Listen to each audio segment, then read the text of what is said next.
观众朋友、网友朋友，大家好，我是付贤少。最近郑州出现的严重水灾，牵动了全国人民的心。郑州人民在面对这种突如其来的灾情方面，可以说涌现出了很多可歌可泣的事迹。那么同时呢，全国人民，特别是抢险救灾的队员们，包括来自全国各地的中国人民解放军武警部队以及国家的和民间的应急救援队纷纷赶赴河南参与救援任务。那么他们带来的很多先进的救援设备，也在这次抢险救灾中呢发挥了非常重要的作用。比如说大功率的抽水装置以及救援艇，而且这些救援艇很多呢都是无人驾驶的，它的遥控距离能够达到800多米，不需要救援人员直接跑到急流中去搜救这些遇险的民众，而只要通过遥控的方式，让这些无人艇直接运行到需要救援的人附近，来帮助他们脱险。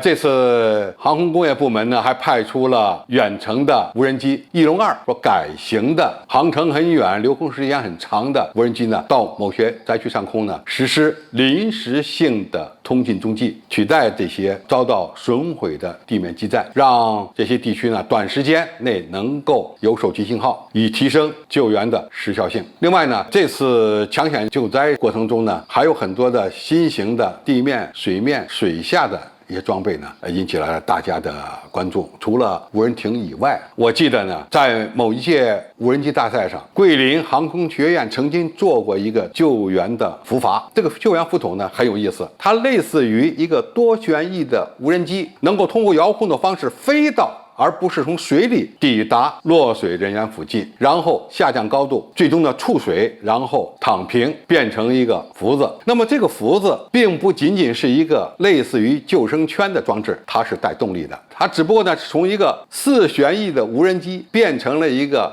水上的无人艇。螺旋桨呢由空气桨变成了水桨，它可以拉着被救援的人员向岸边移动。如果没有电了，上面还有太阳能电池，可以为它提供短时间的供电。一次这个浮筏可以拉3个人，因此救援效率呢还是比较高。我想这样的一个装置，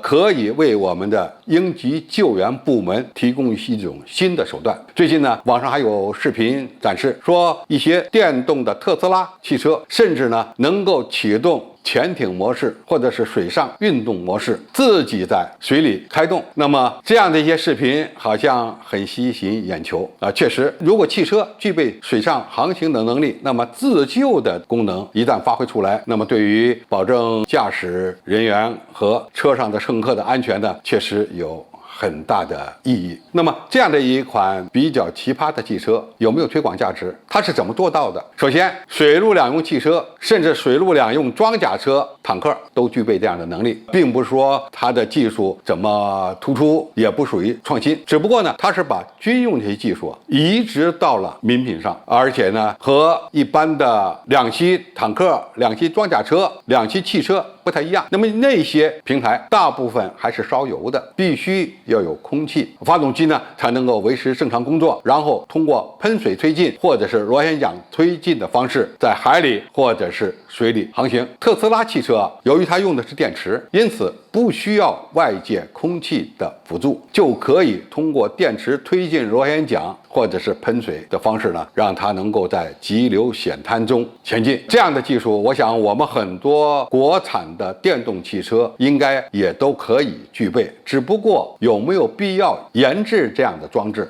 因为如果你开发出来这么款装置装在普通汽车上，那么平时你肯定是用不着的，除非你这个车被水淹没了，才有可能使用。何况如果是大量的汽车都被泡在水里了，那么1、2辆具备这种推进装置的汽车是否能够安全运行也是一个问题。你前后左右都有其他的车，你即使有了水中的螺旋桨，恐怕你也没法运动。因此像这样的技术，如果它成本比较低，我认为是值得推广的。如果成本很高，那么用不用这就需要认真论证了。但是不管怎么讲，如果有些汽车具备了水中航行能力，开发这样一个装置呢，我认为是需要的。何况呢，它的总体技术并不很难。好，今天介绍就到这里，谢谢大家收看。感兴趣的朋友，我们可以在下面的留言区留言讨论。好，我们下期再见。